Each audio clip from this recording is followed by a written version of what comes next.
Thunder stopped mid-chew, massive head lifting from the grass as headlights cut through the darkness. The 1,200-pound Brahman bull's intelligent dark eyes tracked the luxury SUV that had no business on this remote Texas ranch road at midnight.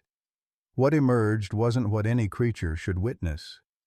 William Strongbear dragged a small figure from the vehicle, a child in a soaked pink dress, her tiny body convulsing with fever, unable to hear his venomous words about defective merchandise, destroying his Senate campaign. The little girl's legs buckled as rain hammered down, her silent world spinning into unconsciousness. Thunder's muscles tensed as the man abandoned the child in the mud without a backward glance.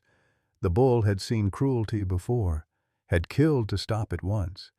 But this cold calculation against a helpless child ignited something primal in his chest. Steam rose from his rain-slicked hide as he approached the motionless form. Her burning skin told him everything. She was dying. How long did a 5-year-old have in this storm? And could even a bull's strength carry her to safety in time? Leave a like and share your thoughts in the comments along with the city you're watching from now. Let's continue with the story. The Texas Hill Country had always been unforgiving territory, but the Gray Wolf Ranch stood as a testament to stubborn resilience against harsh odds. Sarah Blackhorse had learned this lesson early, watching her father Bob transform 500 acres of scrubland into something approaching paradise for creatures the world had given up on. At 28, Sarah possessed the weathered hands of someone who'd spent her life mending what others had broken. Her dark hair, streaked with premature silver from years of worry, was perpetually pulled back in a practical bun that had seen too many 16-hour days. The rodeo circuit had claimed her right shoulder and her marriage, leaving her with a limp she tried to hide and a loneliness she couldn't. Bob Gray Wolf moved through their morning routine with the careful precision of a man who'd learned to work around his limitations. The Vietnam War had taken his left leg below the knee, but it had given him something else, an understanding of what it meant to be discarded by a world that valued perfection above all else. Every animal on their ranch carried scars, both visible and hidden. Thunder had arrived 3 years ago under circumstances that still made the neighbors whisper. The massive Brahman bull bore a coat of midnight black with patches of reddish-brown that caught the morning light like burnished copper. At 1,200 pounds, he should have been terrifying, but his dark eyes held an intelligence that unnerved visitors and comforted the broken creatures who found sanctuary here. The bull's history was written in scars across his shoulders, evidence of fighting rings where men had tried to turn his strength into spectacle. What they hadn't expected was his capacity for choice. When Jose Martinez had raised his fist against Clara Littlewing during a vicious argument over water rights, Thunder had made a decision that ended one life and saved another. Sarah woke to Thunder's lowing at 4:23 a.m., a sound she'd never heard before, urgent, almost human in its distress. The bull stood silhouetted against the barn, his massive frame trembling with an anxiety that made her stomach clench.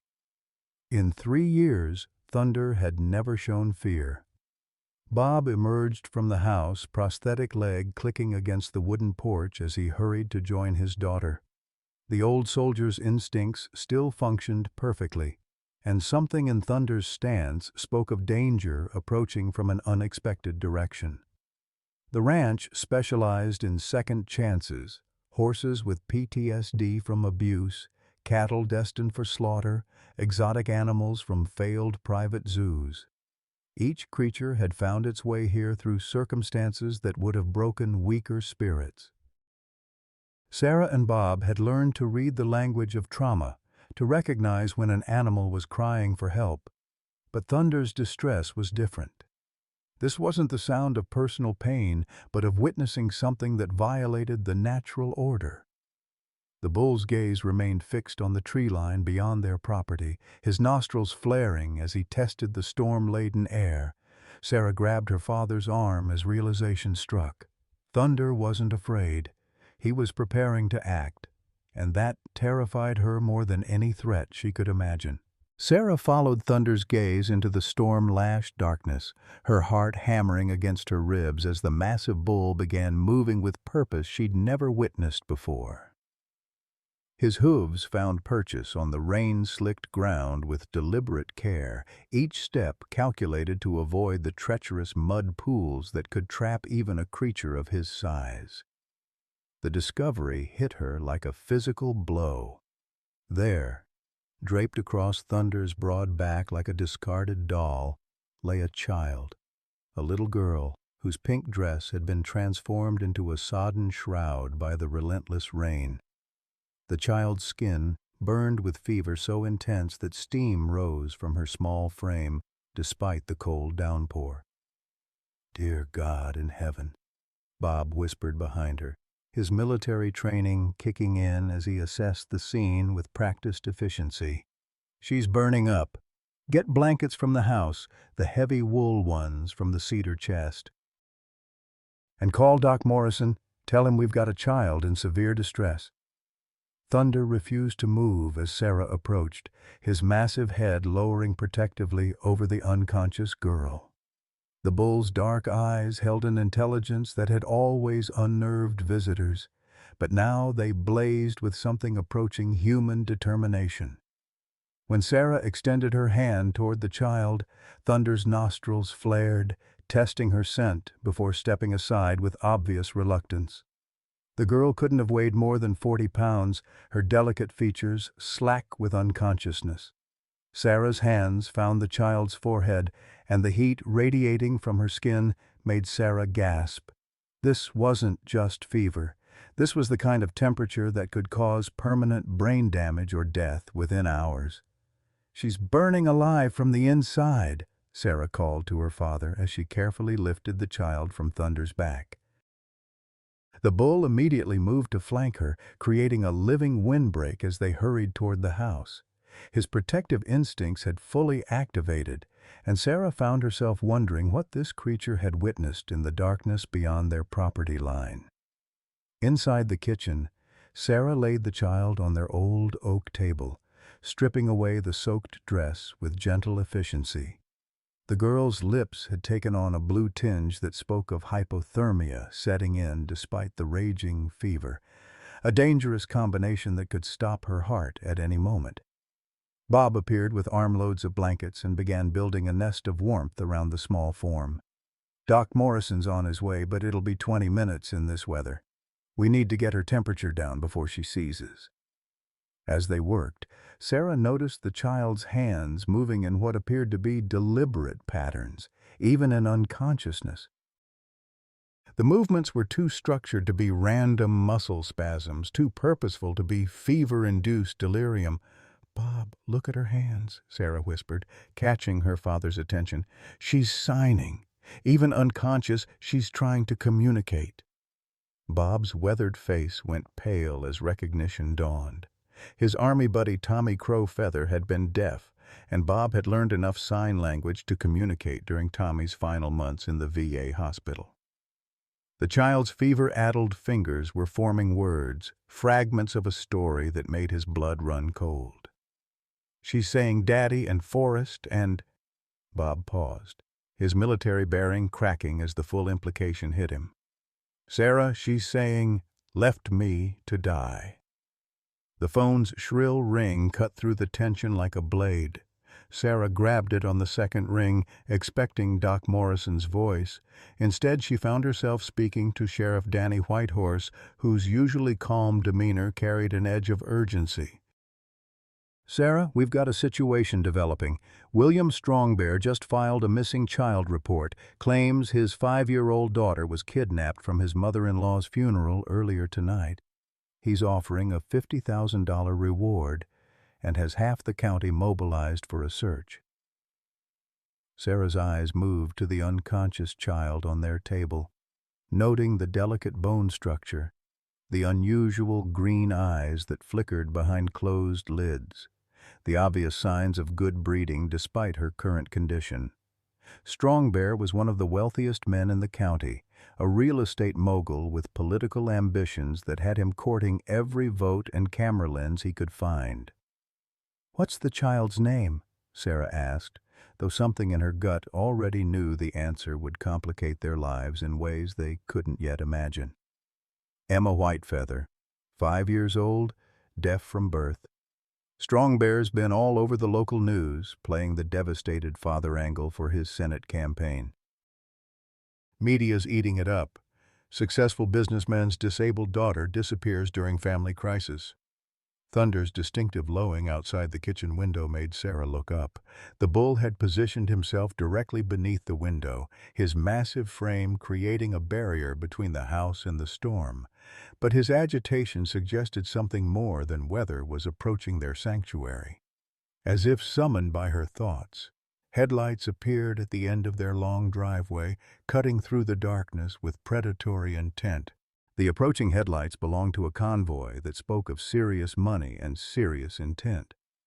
Sarah watched from the kitchen window as 3 black SUVs pulled into their gravel driveway, their pristine paint jobs and tinted windows marking them as distinctly out of place in the rural Texas landscape.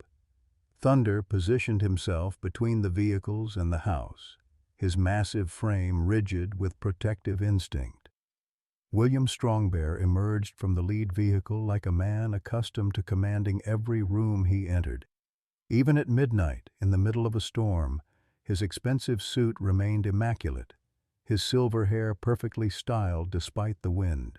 Sarah had seen his face on billboards throughout the county, promoting his real estate developments and political aspirations, but seeing him in person revealed something the cameras had missed. A coldness in his pale blue eyes that made her instinctively step back from the window. 2 other men flanked Strongbear as they approached the porch. Sarah recognized the taller one as Richard Adams, the county's most expensive attorney, whose reputation for ruthless tactics had made him wealthy beyond most people's dreams. The third man remained unknown to her, but his bearing suggested military or law enforcement background. Bob met them at the door, his weathered face carefully neutral despite the circumstances. Years of dealing with difficult situations had taught him the value of controlling his initial reactions, especially when dealing with men who wore power like expensive cologne. "Evening, gentlemen," Bob said, his voice carrying the steady calm of someone who had faced down far worse threats than well-dressed lawyers. "Bit late for social calls, don't you think?" Strongbear's smile never reached his eyes. "Mr. Greywolf, I'm William Strongbear. I believe you may have found something that belongs to me." The phrasing struck Sarah like a physical blow. Not someone. Something. As if Emma were merely property that had been temporarily misplaced rather than a terrified child who had nearly died from exposure. "Can't say that I have," Bob replied evenly. "Though if you'd like to be more specific about what you think you've lost, I'm happy to help you look for it." Adam stepped forward, producing a leather portfolio with practiced efficiency. "Mr. Greywolf, we have reason to believe that a missing child may have wandered onto your property. Emma Whitefeather, age 5, disappeared from her grandmother's funeral several hours ago. Her father is naturally concerned for her welfare." Thunder's low rumbling carried across the yard, a sound that made all 3 visitors turn toward the massive bull. Strongbear's reaction was immediate and telling. His face went pale, and his hands clenched into fists at his sides. "That animal should be behind bars," Strongbear said, his carefully controlled demeanor cracking slightly. "I know what it did to Jose Martinez. A killer bull has no place near civilized people." The comment revealed more than Strongbear likely intended. Sarah caught the implication immediately. He knew about Thunder's history, knew about the incident 3 years ago that had resulted in Martinez's death. But how could he know unless he had been involved somehow? "Thunder was protecting an elderly woman from being beaten to death," Sarah said, stepping onto the porch beside her father. "Most folks around here consider that heroic behavior." Strongbear's lawyer began removing documents from his briefcase, clearly preparing for a legal battle. Be that as it may, we have a court order authorizing a search of these premises for the missing child. I trust you'll cooperate fully with our investigation." Bob examined the paperwork with the methodical care of someone who had learned not to trust official documents without thorough scrutiny. His military experience had taught him that even legitimate orders could hide illegitimate intentions. "This warrant was issued mighty fast," Bob observed, noting the timestamp on the judicial signature. "Judge Martinez signed this less than 2 hours ago. That's impressive efficiency for a Saturday night." Inside the house, Emma's fever had begun to break under Doc Morrison's ministrations. The elderly physician had arrived just as the convoy pulled up, slipping in through the back door with the medical bag that had served him for 40 years in this rural community. His experienced hands worked with quiet competence, administering the medications and IV fluids that were slowly pulling the child back from the brink. "She's been systematically poisoned," Doc Morrison whispered to Sarah as they worked over Emma's small form. "This isn't natural illness. Someone's been giving her something to keep her weak and compliant. Probably small doses over several weeks." The revelation hit Sarah like ice water. Emma hadn't just been abandoned. She had been deliberately weakened first, made helpless to resist or escape. The calculating cruelty of it made Sarah's stomach turn, but it also explained why Thunder had reacted so protectively. The bull had sensed what the humans had missed. Outside, the confrontation was escalating. Strong Bear's patience had worn thin, and his true nature was beginning to show through the polished facade. "I know she's in there," he said, his voice rising above the storm's din. "That animal brought her here, didn't it? My sources tell me your bull has been seen in the area where Emma disappeared." Bob's expression hardened. "Your sources seem mighty well informed about events that supposedly happened hours ago. Makes a man wonder how you know so much about something you claim to know nothing about." Thunder moved closer to the house, his massive presence a living reminder that some protections couldn't be bought, sold, or legally circumvented. The bull's dark eyes remained fixed on Strong Bear with an intensity that spoke of recognition and judgment. The standoff on the Gray Wolf Ranch porch stretched into tense minutes as both sides measured each other's resolve. Thunder's massive presence served as a living barrier between the house and Strong Bear's entourage, the bull's intelligent eyes tracking every movement with unsettling focus. The storm had begun to ease, but the electrical tension in the air suggested the real tempest was just beginning. "Mr. Strong Bear," Bob said finally, his voice carrying the weight of hard-earned wisdom, "I've been in enough firefights to know when someone's shooting blanks. Your paperwork might be legal, but it stinks of desperation. A man doesn't mobilize this kind of force at midnight unless he's got something to hide." Adam stepped forward, clearly uncomfortable with the direction the confrontation was taking. "Mr. Gray Wolf, we're simply trying to locate a missing child. Every minute of delay could mean—" "Could mean what?" Sarah interrupted, emerging from the house with deliberate calm. "That she might recover enough to tell us what really happened tonight?" Strong Bear's facade cracked completely. "You have no idea who you're dealing with. I have friends in Austin, in Washington. I can make your lives very difficult if you continue to obstruct this investigation." The threat hung in the air like smoke from a gun barrel. Bob's military bearings straightened, and something dangerous flickered in his weathered features. Years of dealing with bullies in uniform had taught him to recognize the type, men who confused wealth with strength, position with character. Inside the house, Emma stirred for the first time since her arrival. Doc Morrison's ministrations had brought her fever down to manageable levels, and the IV fluids were slowly reversing the dehydration that had pushed her so close to death. Her green eyes fluttered open, unfocused, but aware, taking in the unfamiliar surroundings with the wariness of a creature that had learned to expect betrayal. "Doctor." Patricia Whitecrow had arrived 20 minutes earlier, her expertise in sign language making her invaluable in communicating with the traumatized child. Patricia had been Clara Littlewing's closest friend, and her presence seemed to calm Emma in ways that medical treatment alone could not achieve. "Easy, little one," Patricia signed, her movements fluid and reassuring. "You're safe now. The people here won't hurt you." Emma's small hands responded with tentative gestures, her movements weak but purposeful. Patricia's expression grew increasingly troubled as she translated the child's fragmented communications. "She's asking about Thunder," Patricia whispered to Sarah, who had slipped back inside to check on their patient. "She keeps signing Gentle Giant and Save Me from the Dark. But there's something else. She's terrified that the angry man will come back." Through the window, they could see the confrontation on the porch escalating. Strong Bear's voice had risen above conversational levels, his carefully constructed political persona giving way to something much uglier. "That child is my property," Strong Bear snapped, the words revealing more about his true nature than any campaign speech ever could.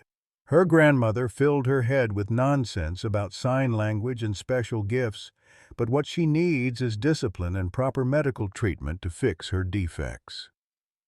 Thunder's reaction to Strong Bear's raised voice was immediate and alarming.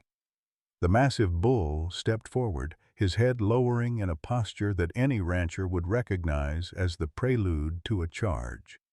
The animal's protective instincts had reached a breaking point, and only Bob's firm command kept him from taking direct action. "Easy, Thunder," Bob called, his voice carrying the authority of someone who understood the language of powerful creatures. "Not yet, old friend, but stay ready." The implied threat was clear to everyone present. Strong Bear took an involuntary step backward, his expensive shoes slipping slightly on the wet porch boards. For the first time since his arrival, doubt flickered in his pale eyes. Adams attempted to reassert legal authority, producing additional documents from his briefcase. "Mr. Greywolf, we also have a preliminary injunction requiring the quarantine of that animal pending investigation into its role in Jose Martinez's death. The state veterinarian has authorized immediate removal to a secure facility." The legal maneuver was clearly designed to separate Thunder from Emma, removing the child's primary protector and advocate. But it also revealed how thoroughly Strong Bear had researched the ranch's vulnerabilities, suggesting premeditation that went far beyond a simple missing child case. "Mighty convenient timing," Sarah observed, noting the freshly printed documents. "Almost like someone knew they'd need these papers before the night was over." Inside the house, Emma's condition continued to improve under Doc Morrison's care. The elderly physician had seen enough suspicious injuries and illnesses in his 4 decades of practice to recognize deliberate poisoning when he encountered it. His blood tests would take days to process, but his clinical experience told him everything he needed to know. "This child has been systematically weakened over several weeks," Doc Morrison explained to Patricia in hushed tones. "Small doses of something to keep her compliant and dependent, probably administered in food or medicine. It's a classic pattern of abuse designed to prevent resistance or escape attempts." Patricia's signing became more animated as she shared this information with Emma, whose responses grew increasingly agitated. The child's small hands moved rapidly, telling a story that made Patricia's face go pale with horror. "She says her father has been giving her special medicine since her grandmother died," Patricia translated, her voice thick with emotion. "He told her it would make her less broken, but it only made her sick and sleepy. She tried to refuse, but he forced her to take it." The revelation transformed the situation from missing child case to attempted murder investigation. Emma's testimony, delivered through sign language with the clarity of truth, painted a picture of systematic abuse designed to eliminate what Strong Bear saw as an embarrassing liability to his political aspirations. Thunder's agitation increased as Emma's distress became apparent through the window. The bull's connection to the child seemed to transcend normal animal behavior, suggesting an empathetic bond that few humans could understand or replicate. His massive frame trembled with barely contained fury as he sensed the source of Emma's trauma standing just yards away. The standoff reached a critical point when Sheriff Whitehorse arrived with two deputies, their patrol cars adding to the growing collection of vehicles in the Grey Wolf driveway. Danny Whitehorse had known Bob since their high school days, and his loyalty to the community ran deeper than political pressure or legal maneuvering. "Evening, folks," Sheriff Whitehorse announced, his tone carefully neutral as he assessed the scene. "Got reports of a disturbance out here. Also got some interesting information from the county medical examiner about recent insurance policies taken out on missing children." Strong Bear's reaction was immediate and telling. His face went ashen and his hands began to shake slightly, the involuntary response of someone whose carefully constructed lies were beginning to unravel. "I don't know what you're implying, Sheriff," Strong Bear managed, but his voice lacked its earlier confidence. "I'm simply trying to recover my daughter from people who are clearly unfit to care for a disabled child." Adams stepped forward, attempting to regain legal momentum. "Sheriff, we have valid court orders authorizing both the search and the removal of the dangerous animal. Any interference with these proceedings could result in charges of obstruction." But Sheriff Whitehorse had been doing his job long enough to recognize the difference between legitimate law enforcement and legal harassment. His investigation into Strong Bear's business dealings had already revealed troubling patterns that suggested tonight's events were part of a larger criminal conspiracy. "Mr. Adams," Sheriff Whitehorse replied, producing his own set of documents, "I have a federal warrant authorizing investigation into insurance fraud, attempted murder, and conspiracy charges related to this case. Your client might want to consider his options very carefully before we proceed further." Thunder's protective instincts reached their peak as Emma appeared at the kitchen window, her small face pressed against the glass as she watched the confrontation unfold. The child's presence seemed to galvanize the bull's resolve, and his massive head turned toward Strong Bear with an intensity that spoke of judgment rendered and sentence pending. The battle lines were drawn, with Emma's life hanging in the balance between the forces of wealth and power on one side and love and protection on the other. Thunder stood as the living embodiment of justice, his presence reminding everyone that some bonds transcend law, politics, and social convention. The federal warrant in Sheriff Whitehorse's hands transformed the midnight confrontation into something far more dangerous than a simple custody dispute.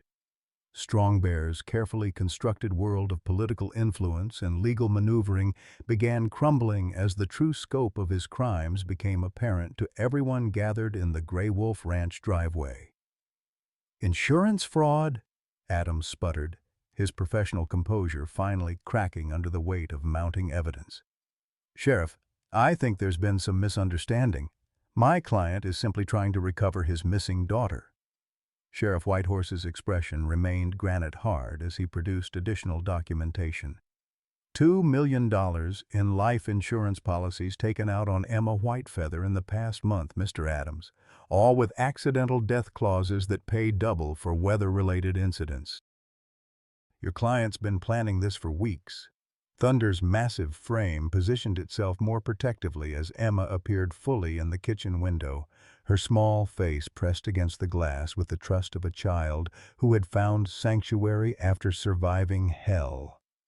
The bull's dark eyes tracked Strong Bear's every movement, his protective instincts operating on a level that transcended human understanding of loyalty and justice. Inside the house, Patricia Whitecrow continued translating Emma's increasingly detailed testimony. The child's hands moved with growing confidence as her fever-weakened body gained strength, each gesture revealing another layer of Strong Bear's systematic abuse.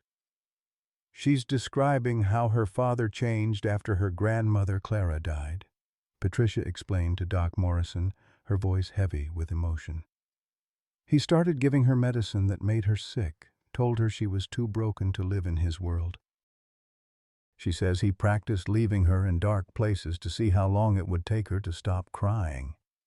Doc Morrison's weathered hands clenched into fists as the full scope of the child abuse became clear. 40 years of rural medicine had exposed him to humanity's capacity for cruelty, but the calculated nature of Strongbear's actions represented something particularly evil. The medical evidence continued mounting as Doc Morrison's preliminary blood work revealed traces of sedatives and anxiety medications in Emma's system. Drugs that had no legitimate medical purpose for a 5-year-old child but would certainly make her easier to handle during the abandonment process. Outside, Strongbear's desperation was becoming increasingly apparent as his legal and political protections evaporated. His expensive suit was now rumpled from the humidity, his silver hair disheveled by nervous hands that couldn't quite conceal their trembling. "This is all circumstantial nonsense," Strongbear declared, his voice rising to levels that carried across the ranch yard. "I'm a respected businessman, a candidate for state senate. These people are trying to destroy me with fabricated evidence and the testimony of a mentally deficient child." Thunder's reaction to the word deficient was immediate and terrifying. The massive bull took 3 deliberate steps toward the porch, his head lowering into the aggressive posture that had once killed Jose Martinez. Only Bob's firm command prevented the animal from expressing his judgment in the most final way possible. "Thunder, hold!" Bob commanded, his military training evident in the authority of his voice. "Justice doesn't always require blood, old friend." The implied threat was clear to everyone present. Strongbear's face went pale as he realized that all his wealth and political connections meant nothing to a creature that operated on a moral code older than human civilization. Margaret Maggie Redhawk's arrival at that crucial moment shifted the entire dynamic of the confrontation. The 75-year-old woman emerged from a taxi with the dignity of someone who had made peace with difficult decisions, her silver hair braided in traditional style and her weathered hands carrying a manila envelope that would change everything. "William," she said quietly, her voice carrying the weight of disappointed motherhood, "I raised you better than this." Strongbear's shock at his mother's unexpected appearance was complete and devastating. Maggie had been his strongest political supporter, her respected status in the Native American community lending credibility to his Senate campaign. Her presence at the ranch, clearly aligned against him, represented the collapse of his final sanctuary. "Mother, you don't understand," Strongbear began. But Maggie's raised hand silenced him with the authority of someone who had spent decades managing strong-willed men. "I understand perfectly, William. I understand that you took out life insurance on your own daughter. I understand that you've been poisoning her to make her compliant. And I understand that you plan to murder her tonight to collect the money and eliminate what you saw as a political liability." The manila envelope contained Clara Littlewing's original letter to Strongbear, the one that had initiated this entire tragic sequence. Maggie had retrieved it from her son's office safe, along with financial records showing the systematic payments he had been making to keep Clara quiet about Emma's parentage. "Clara never wanted money," Maggie continued, her voice breaking with emotion. "She only wanted you to acknowledge your daughter, to be part of her life. This gentlewoman who raised your child with more love than you ever showed anyone, and you repaid her by planning to murder that child the moment Clara couldn't protect her anymore." Thunder's protective circle around the house tightened as more vehicles arrived. Federal agents whose investigation into insurance fraud had led them to this remote Texas ranch.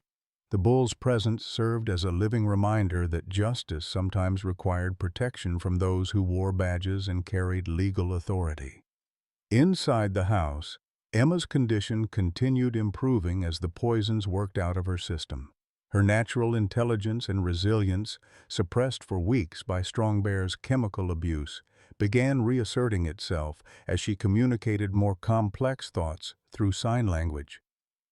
"She wants to know if Thunder is in trouble," Patricia translated, noting the child's concern for her protector even while recovering from her own ordeal. "She's worried that the angry man will hurt Thunder like he hurt her grandmother's friend, Jose." The reference to Jose Martinez's death 3 years earlier brought the confrontation full circle. Thunder's killing of Martinez had been an act of protection, defending Clara Littlewing from a man who would have beaten her to death over water rights. Now the bull faced a similar situation, with Emma threatened by a predator who happened to share her DNA. Sheriff Whitehorse's radio crackled with updates from the federal investigation team. Bank records showed Strong Bear's increasingly desperate financial situation, his real estate empire built on fraudulent loans, his political campaign funded through elderly abuse schemes, and his insurance policies on Emma representing what he saw as his final solution to multiple problems. "Mr. Strong Bear," Sheriff Whitehorse announced formally, "you're under arrest for attempted murder, insurance fraud, child abuse, and conspiracy. You have the right to remain silent." Thunder's massive head lifted as the handcuffs clicked around Strong Bear's wrists, the bull's dark eyes reflecting a satisfaction that transcended species boundaries. Justice had been served not through violence, but through the persistence of those who refused to let evil triumph over innocence. The storm had passed, leaving behind air that smelled of renewal and possibility. Emma's face appeared again in the kitchen window, her small hand pressed against the glass in a gesture that Thunder answered by stepping closer to the house, his vigil continuing even as the immediate threat was neutralized. The weeks following Strong Bear's arrest should have brought peace to the Gray Wolf Ranch, but instead they delivered a different kind of storm. One that threatened to destroy everything Sarah and Bob had built over decades of patient work. The media attention had transformed their quiet sanctuary into a battleground where Emma's future hung in the balance of public opinion and legal maneuvering. Child Protective Services arrived with clipboards and suspicious eyes, their investigation fueled by anonymous tips that painted the ranch as an unsuitable environment for raising a disabled child. The irony was bitter. Emma had nearly died in the care of her wealthy, politically connected father, but the system questioned her safety with the people who had saved her life. Thunder's presence became a liability in ways that cut Sarah to her core. The massive bull who had risked everything to protect Emma was now labeled a dangerous animal with a history of violence in official reports. Insurance investigators questioned the ranch's ability to maintain adequate safety protocols, while lawyers argued that no responsible guardian would expose a vulnerable child to such risks. Emma herself seemed oblivious to the adult machinations swirling around her fate. Her recovery had been remarkable. The poisons had worked out of her system, her natural intelligence was reasserting itself, and her bond with Thunder had deepened into something that transcended normal human-animal relationships. She spent hours each day teaching the bull new signs, their wordless conversations becoming a source of wonder for visitors who weren't blinded by legal prejudice. But the legal system operated on different principles than love and loyalty.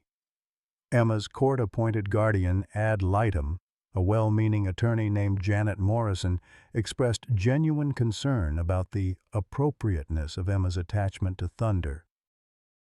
In her professional opinion, the child needed to develop relationships with humans, not retreat into a fantasy world where she communicated with farm animals. "It's not healthy for a deaf child to become so dependent on nonverbal communication with a bull," Morrison explained during one of her visits to the ranch. "Emma needs speech therapy, cochlear implant consultation, integration into mainstream educational programs. She needs to learn to function in the hearing world." Sarah bit back her immediate response, which would have involved several words inappropriate for professional conversation. Instead, she watched Emma guide Thunder through an obstacle course they had constructed together, the child's face radiant with confidence and joy as the massive bull followed her precise hand signals with perfect obedience. The tragedy struck with bureaucratic efficiency rather than dramatic flair.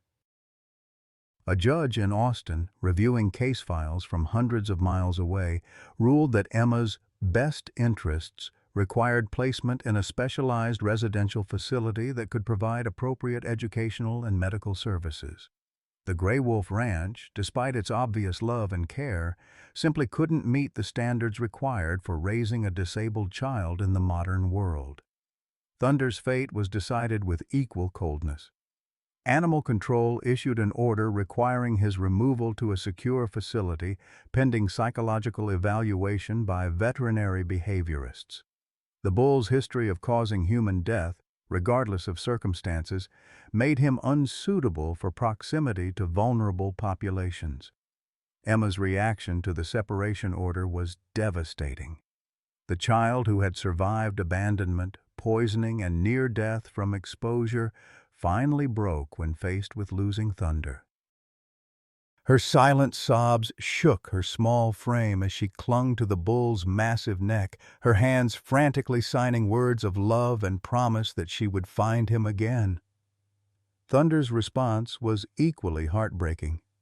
The gentle giant, who had learned to control his immense strength around fragile creatures, became agitated to the point of danger. He refused food, refused to leave the vicinity of the house, and showed signs of the same depression that had nearly killed him during his fighting ring days. Sarah found herself caught between legal obligations and moral certainties. The court order was clear. Emma had to be transferred to state custody within 72 hours. Thunder had to be removed to prevent any possibility of harm to the child during the transition. The system had spoken with the voice of expertise and authority.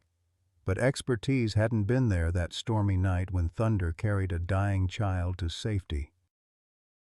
Authority hadn't spent weeks nursing Emma back to health, hadn't seen the light return to her eyes as she learned to trust again. The people making these decisions had never witnessed the pure communication between a traumatized child and the bull who had chosen to save her. Bob's military training had taught him about following orders, even when those orders seemed wrong. But it had also taught him about the difference between legal authority and moral authority, between what the system demanded and what honor required. As the deadline approached, the Gray Wolf Ranch faced its darkest hour. Emma would be torn from the only family that had ever truly wanted her. Thunder would be condemned for the crime of love across species lines. And somewhere in a federal prison, William Strongbear would claim another victory over the forces that had dared to challenge his definition of family and worth. The system was about to prove that sometimes legal victories were indistinguishable from moral defeats. The revelation that shattered everything came not from a dramatic courtroom scene or media expose, but from a manila folder that arrived via certified mail on the morning Emma was scheduled to be removed from the ranch. Margaret Redhawk's arthritic hands trembled as she spread the contents across Sarah's kitchen table, documents that would expose the true depths of corruption surrounding her granddaughter's case. "I've been investigating my son's business dealings for months," Maggie explained, her voice heavy with the weight of maternal failure. "What I found goes far beyond insurance fraud. William wasn't working alone. The documents revealed a conspiracy that reached into the highest levels of the state child welfare system." Judge Patricia Martinez, who had signed Emma's removal order, was William's silent business partner in several real estate ventures. Janet Morrison, Emma's court-appointed guardian, had received substantial campaign contributions for her husband's unsuccessful run for district attorney. Even the residential facility designated to receive Emma was owned by a subsidiary of Strongbear's development company. "They've been planning this for weeks," Maggie continued, tears streaming down her weathered cheeks. not just to get rid of Emma, but to profit from her placement in their system. The state pays $60,000 annually for each disabled child in residential care. William saw an opportunity to eliminate his political liability while creating a new revenue stream. Sarah felt physically sick as the scope of the corruption became clear. Emma's removal from the ranch wasn't about her best interests. It was about feeding her into a system designed to generate profit from the warehousing of unwanted children. The same men who had tried to murder her through abandonment were now positioning themselves to profit from her institutionalization. Thunder seemed to sense the shift in atmosphere, his massive frame pressing closer to the kitchen window where Emma played with her art supplies, oblivious to the adult machinations that threatened to destroy her newfound happiness. The bull's protective instincts had reached a state of constant vigilance, his dark eyes tracking every vehicle that approached the ranch. Dr. Patricia Whitecrow arrived with her own bombshell revelation. Her investigation into Clara Littlewing's death had uncovered medical records showing the elderly woman had been systematically poisoned in the weeks before her death, the same toxins later found in Emma's bloodstream. Clara didn't die of natural causes, Patricia explained, her professional composure cracking with emotion. Someone was slowly killing her to accelerate Emma's placement into William's custody. The funeral where Emma was supposedly kidnapped was actually the culmination of a murder plot that began months earlier. The true scope of William Strongbear's crimes expanded beyond child abuse into premeditated murder. Clara Littlewing, the gentlewoman who had raised Emma with unconditional love, had been murdered to remove the final obstacle to her granddaughter's elimination. The cruelty of it was breathtaking in its calculated evil. Emma's artistic abilities provided another crucial piece of evidence that no one had previously understood. Her drawings, initially dismissed as the imaginative work of a traumatized child, contained details that proved she had witnessed Clara's final moments. The images showed a man in expensive clothes forcing medicine down Clara's throat while the elderly woman struggled weakly against his grip. She saw everything, Patricia signed to Emma, whose small hands responded with increasing agitation as the memories surfaced. She tried to protect her grandmother, but she was too small and weak from her own poisoning to intervene effectively. Thunder's reaction to Emma's distress was immediate and protective. The bull positioned himself directly beneath the kitchen window, his massive presence serving as a physical barrier between the child and a world that had repeatedly betrayed her trust. His intelligence seemed to comprehend that the approaching vehicles represented threats to his chosen family. Sheriff Whitehorse's radio crackled with updates from the federal task force investigating the conspiracy. Arrests were being made simultaneously across 3 counties as the web of corruption unraveled. Judge Martinez had already fled to Mexico, but her financial records revealed payments totaling over $200,000 from various Strong Bear enterprises. The child welfare workers arriving to execute Emma's removal order found themselves facing federal agents instead of a compliant family. Their supervisor, revealed to be another participant in the conspiracy, was arrested in the Grey Wolf driveway while still clutching the legal documents that would have delivered Emma into the profit-generating machinery of institutional care. Emma's reaction to the chaos surrounding her was heartbreaking in its innocence. She continued playing with her art supplies, creating new drawings that showed Thunder surrounded by people who cared about him. Her faith in the goodness of her chosen family remained unshaken despite the evidence of systematic betrayal by the outside world. But the most devastating revelation was yet to come. Margaret Redhawk's final confession destroyed any remaining illusion about the scope of the conspiracy she had helped enable through willful blindness to her son's true nature. "I knew," she whispered, her words carrying the weight of complicity and shame. "I knew William was capable of terrible things, but I chose to believe his lies because I was afraid of losing the last member of my family.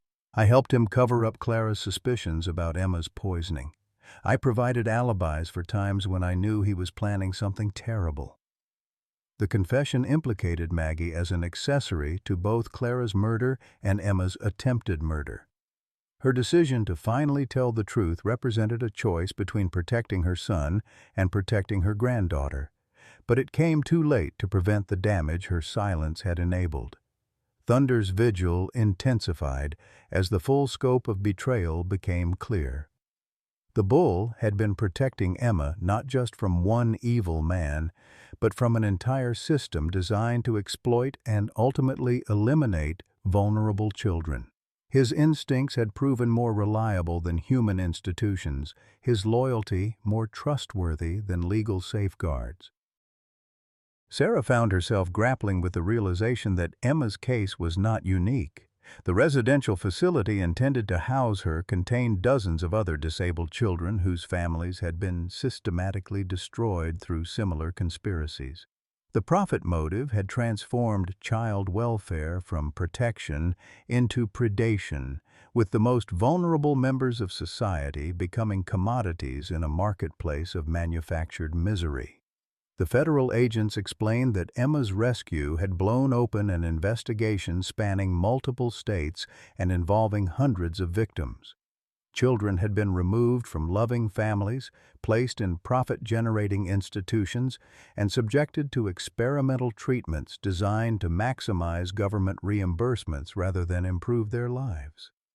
As the sun set over the Gray Wolf Ranch, Emma remained unaware that her simple act of survival had exposed a network of corruption that reached into the highest levels of state government. Thunder stood guard over her continuing innocence, his massive frame silhouetted against the evening sky like a monument to the power of love over institutional evil. The battle for Emma's freedom was far from over, but the truth had finally been revealed. Sometimes justice required more than legal proceedings. It required the courage to expose the darkness that thrived in the shadows of respectability and power. 6 months after the arrests that dismantled the conspiracy surrounding Emma's case, the Gray Wolf Ranch had transformed into something none of them could have imagined. What began as a desperate fight to save one child had evolved into a beacon of hope for families across the country who had been torn apart by similar schemes of institutional greed and corruption. Emma thrived in ways that defied every expert prediction about her future. The child who had been labeled defective by her biological father now served as a bridge between the hearing and deaf communities. Her natural intelligence and artistic gifts inspiring educational programs that challenged decades of assumptions about disability and communication. Thunder's role in Emma's recovery had attracted researchers from universities across the nation. The massive Brahman bull's ability to understand and respond to sign language had been documented extensively, his emotional intelligence becoming a subject of serious academic study. More importantly, his therapeutic relationship with Emma had spawned similar programs pairing rescued animals with traumatized children. Sarah found herself reluctantly thrust into the spotlight as the ranch's director of what had become known as the Thunder Program. Her natural distrust of publicity battled with her recognition that media attention brought both resources and protection for the children who needed their sanctuary. The residential facility that had been designated to warehouse Emma was now under federal investigation, its horrific conditions exposed by children brave enough to testify about years of abuse disguised as treatment. Dozens of families were being reunited with children they had been told were better off in institutional care. Margaret Redhawk's cooperation with federal investigators had earned her a reduced sentence, but her relationship with Emma remained complicated by years of willful blindness to her son's cruelty. The elderly woman visited the ranch weekly, bringing traditional crafts and stories that connected Emma to her Native American heritage, but the trust between grandmother and granddaughter was still fragile. William Strongbear's trial had become a national spectacle. his downfall representing everything wrong with a system that prioritized profit over protection. His testimony revealed the scope of corruption that had infected child welfare agencies across multiple states, his arrogance making him an unsympathetic defendant who helped prosecutors secure convictions against his co-conspirators. The media attention brought unexpected challenges to ranch life. Tourism increased dramatically, with visitors hoping to see Emma and Thunder interact, their story having captured imaginations worldwide. Sarah struggled to balance public interest with Emma's need for privacy and normal childhood experiences. Dr. Patricia Whitecrow had accepted a permanent position at the ranch, her expertise in sign language and trauma recovery making her invaluable to the growing program. Her investigation into Clara Littlewing's murder had provided closure for Emma, who now understood that her grandmother's death was not her fault, and that Clara's love had been genuine and protective until the end. Emma's artistic abilities continued developing in remarkable directions. Her drawings had evolved from simple documentation of trauma into complex visual narratives that helped other children process their own experiences of abuse and abandonment. Art therapy programs modeled on Emma's natural techniques were being implemented in facilities across the country. Thunder's health had become a constant concern as the massive bull entered his senior years. Veterinarians monitored his condition closely, knowing that his eventual death would devastate Emma and end one of the most remarkable interspecies relationships ever documented. The ranch had begun preparing Emma for this inevitable loss while celebrating the time they still had together. The legal victories were gratifying, but the personal cost had been enormous. Bob's military disability benefits were supplemented now by federal grants and private donations, but the stress of running a nationally recognized program had taken its toll on his health. Sarah worried about her father's ability to continue managing the physical demands of ranch operations. Emma's relationship with the hearing world remained complex. She had chosen to retain her deafness rather than undergo cochlear implant surgery, a decision that sparked controversy among disability advocates who questioned whether a child should be allowed to refuse treatment that could expand her opportunities. The choice reflected Emma's growing sense of identity and self-determination. She understood that her deafness was part of who she was, not something that needed to be fixed. Her communication with Thunder proved that meaningful relationships could transcend traditional language barriers, and her confidence in sign language had inspired other deaf children to embrace their own identities. Federal legislation inspired by Emma's case was working its way through Congress, with bipartisan support for reforms that would prevent future corruption in child welfare systems. Her story had become a catalyst for examining how society treated its most vulnerable members and whether institutional solutions were always preferable to family-based care. The ranch's expansion included specialized facilities for children with various disabilities, each program designed around the principle that meaningful relationships with caring adults and therapeutic animals could achieve results that institutional settings could not replicate. Thunder remained the flagship example, but other rescued animals had proven equally capable of forming healing bonds with traumatized children. Emma's education combined traditional academics with practical ranch skills, her learning environment adapted to her communication preferences rather than forcing her to adapt to arbitrary standards. Her academic progress exceeded all projections, her intelligence flourishing in an environment that valued her contributions rather than focusing on her perceived limitations. The evening ritual of Emma and Thunder's daily walk had become a sacred time protected from the intrusions of media and visitors. Their communication during these quiet moments remained private, a reminder that some relationships were too precious to be shared with the world's curious gaze. As autumn painted the Texas hills in gold and crimson, Emma stood with Thunder in the pasture that had become their shared sanctuary. The child who had arrived dying and abandoned had grown into a confident young woman whose survival had exposed corruption and inspired reform.